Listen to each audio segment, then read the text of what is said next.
اعوذ باللہ من الشیطان الرجیم بسم اللہ الرحمن الرحیم۔ السلام علیکم ناظرین کرام، آج میں آپ کی خدمت میں حضرت عثمان غنی رضی اللہ تعالیٰ عنہ کی شخصیت کا ایک اجمالی پہلو جو ہے وہ پیش کروں گی۔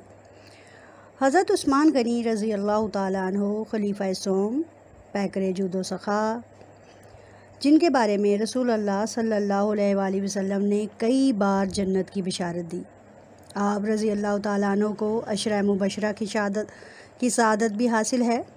حضور اکرم صلی اللہ علیہ وآلہ وسلم کی دو بیٹیاں حضرت سیدہ رقیہ رضی اللہ تعالیٰ عنہ اور حضرت سیدہ ام کلثوم رضی اللہ تعالیٰ عنہ کے ساتھ یکے بعد دیگرے نکاح کی وجہ سے حضرت عثمان غنی رضی اللہ تعالیٰ عنہ کو ذو النورین کا لقب بھی دیا جاتا ہے۔ آپ صلی اللہ علیہ وآلہ وسلم ایک موقع پر فرماتے ہیں کہ اگر میری 40 بیٹیاں ہوتیں، اور ایک اور روایت ہے کہ اگر میری 100 بیٹیاں ہوتیں تو بھی میں ان کا نکاح حضرت عثمان غنی رضی اللہ تعالیٰ عنہ کے ساتھ کر دیتا۔ حضرت عثمان غنی رضی اللہ تعالیٰ عنہ کی شان اس قدر زیادہ ہے کہ اسلام میں ایک پلر کی حیثیت رکھتے ہیں۔ جناب، آپ بہت بڑے حافظ قرآن، جامع القرآن اور ناشر القرآن بھی ہیں۔ ایک موقع پر نبی کریم صلی اللہ علیہ وآلہ وسلم نے ان کے بارے میں فرمایا کہ جنت میں ہر نبی کا ساتھی ہوگا اور ہوتا ہے، میرا ساتھی جنت میں حضرت عثمان غنی رضی اللہ تعالیٰ عنہ ہوگا۔ امام مسلم اور امام بخاری نے ام المومنین حضرت سیدہ عائشہ صدیقہ رضی اللہ تعالیٰ عنہ سے روایت کی ہے کہ حضرت عائشہ رضی اللہ تعالیٰ عنہ فرماتی ہیں کہ جب حضرت عثمان غنی رضی اللہ تعالیٰ عنہ ہمارے پاس آتے تو حضور اکرم صلی اللہ علیہ وآلہ وسلم اپنا لباس درست فرما لیتے اور فرماتے تھے کہ میں حضرت عثمان غنی رضی اللہ تعالیٰ عنہ سے کیوں کر شرم و حیا نہ کروں، جبکہ فرشتے بھی آپ رضی اللہ تعالیٰ عنہ سے حیا کرتے ہیں۔ اسلام کی خاطر 2 مرتبہ ہجرت کرنے کی وجہ سے آپ کو ذو الہجرتین یعنی 2 مرتبہ ہجرت کرنے والے کا لقب بھی حاصل ہے۔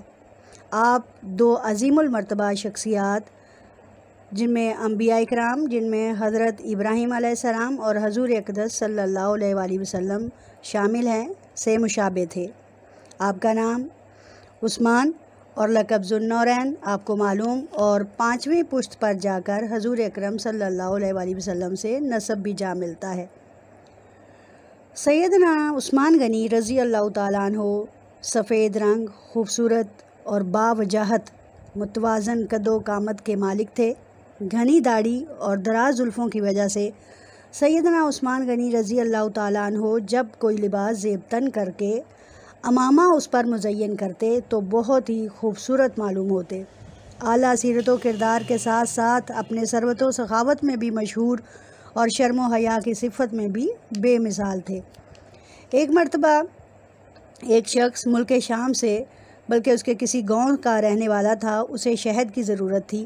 وہ خلیفہ وقت کے پاس پہنچا اور شہد کا تقاضا کیا کہ جناب مجھے تھوڑا سا شہد دیا جائے، کیونکہ مجھے ایسی بیماری ہے کہ اگر شہد کا استعمال نہیں کرتا تو بیماری بگڑ سکتی ہے۔ اس وقت ان کے پاس تو میسر نہ تھا، چنانچہ انہوں نے ایک شخص کا پتہ دے دیا اور کہا کہ وہ قافلے کے ساتھ مکہ میں داخل ہونے ہی والے ہیں، آپ وہاں چلے جائیں۔ چنانچہ وہ شخص مکہ سے باہر چلا گیا، اور جب وہ شخص آیا تو جلدی سے اس کی خدمت میں حاضر ہوا اور عرض کی کہ جناب مجھے تھوڑا سا شہد چاہیے، اگر شہد نہیں ملتا تو بیماری کے بڑھنے کا خطرہ ہے۔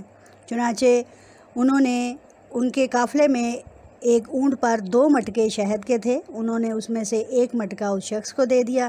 جلدی سے غلام کو کہا کہ 1 مٹکا اسے دے دو۔ غلام نے حجت پیش کی کہ جناب اگر 1 مٹکا دے دیتا ہوں تو دوسرے مٹکے کا توازن برقرار نہیں رہ پائے گا، کیا کروں؟ تو آپ نے فرمایا دوسرا بھی دے دو۔ دوسرا بھی دے دیا گیا۔ جب وہ دینے لگا تو پھر حجت پیش کی کہ آقا اگر دونوں دے دیتا ہوں تو یہ اس کے لیے اٹھانے بھاری ہوں گے، یعنی اٹھائے نہیں جائیں گے، تو کیا کروں؟ تو آپ رضی اللہ تعالیٰ عنہ نے فرمایا کہ اونٹ بھی انہیں پیش کر دیا جائے۔ اب غلام جلدی سے بڑھا اور مٹکوں سمیت اونٹ جو ہے اس شخص کی خدمت میں پیش کر دیا۔ اس کے جانے کے بعد وہ تو خوش تھا ہی۔ اس کے جانے کے بعد غلام سے انہوں نے پوچھا کہ میں نے جب پہلا مٹکا، دوسرا مٹکا اور اس کی بات کی تو اس وقت تو تم نہیں بھاگے، لیکن جب اونٹ کی بات آئی تو فوراً بھاگ کر چلے گئے۔ تو غلام نے آگے سے دلیل پیش کی کہ آقا، جب آپ نے یہ کہا کہ اونٹ بھی اسے دے دیا جائے تو مجھے خدشہ ہوا کہیں ایسا نہ ہو کہ اونٹ کے ساتھ آپ مجھے بھی اسی کی خدمت میں حاضر کر دیں، چنانچہ میں نے جلدی سے بھاگ کر یہ کام کیا۔ تو آپ کو معلوم ہے کہ وہ شخص کون تھے؟ وہ حضرت عثمان غنی رضی اللہ تعالیٰ عنہ تھے۔ انہوں نے فرمایا کہ اگر تم ان کے ساتھ چلے جاتے، اس کے ساتھ چلے جاتے تو کیا ہوتا، تم آزاد ہو جاتے، لیکن غلام نے اپنے آقا کی خدمت میں رہنے کو پسند کیا اور عرض کی کہ نہیں جناب، آپ کی غلامی مجھے دنیا کی ہر چیز سے زیادہ عزیز ہے۔ یعنی ایسے غنی اور ایسے سخاوت کے مالک حضرت عثمان غنی کی پوری زندگی سخاوت کے بے مثال کارناموں سے بھری پڑی ہے۔ حضرت عثمان غنی کا جنگ تبوک کے موقع پر آپ صلی اللہ علیہ وسلم کی خدمت میں 1000 اونٹ، 70 گھوڑے اور 1000 اشرفیاں پیش کرنا حضور اقدس صلی اللہ علیہ وسلم کے لیے بہت ہی خوشی کا باعث تھا۔ ممبر مبارک سے آپ نیچے اترے اور حضرت عثمان غنی کی سخاوت کے نتیجے میں ان کی اشرفیوں کو الٹ پلٹ کر دیکھتے اور فرماتے، ما در عثمان ما عمل بعد هذا اليوم، کہ آج کے بعد عثمان کا کوئی کام اس کو نقصان نہیں پہنچائے گا۔ یعنی یہ ہیں نبی کریم صلی اللہ علیہ وسلم کے داماد کا مقام، اور ان کا ایک ایک کام لائق تحسین ہے۔ ان کی ایک ایک سخاوت منہ بولتا ثبوت ہے کہ آپ نے اسلام کے لیے اپنی زندگی وقف کر رکھی تھی، پیسہ تو بہت دور کی بات ہے۔ چنانچہ اسی طرح آپ نے مدینہ میں ایک کنواں جو کہ یہودیوں کی ملکیت تھا وہ بھی خرید کر مسلمانوں کے لیے وقف کر دیا۔ اس طرح خلیفہ دوم کی خدمات جو ہیں وہ ایسی لاتعداد خدمات ہیں کہ اگر میں بیان کرتی چلی جاؤں تو بہت ہی زیادہ وقت درکار ہے۔